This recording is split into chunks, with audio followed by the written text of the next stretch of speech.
अपनी जिंदगी को शरीयत के मुताबिक ढालना, वो एक इबादत है। आप घर में रह रहे हैं, घर में बड़ों को कैसे रहना चाहिए, बड़ों को बड़ों के साथ कैसे पेश आना चाहिए, बड़ों को छोटों के साथ कैसे मामला करना चाहिए, घर में हम दाखिल हों तो कैसे दाखिल होना चाहिए, घर से हम निकले तो कैसे निकलना चाहिए।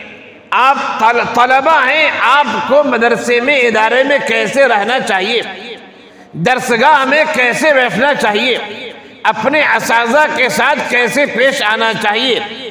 आप असाज़ा हैं तो आपको अपने शागिर्दों के साथ, मातहतों के साथ, जिम्मेदाराने इदारा के साथ कैसे पेश आना चाहिए, शरीयत ने उसकी भी तालीम दी है। अगर ये तमाम काम शरीयत के मुताबिक आप करते हैं तो आपका उठना बैठना सब इबादत में शुमार हो जाएगा।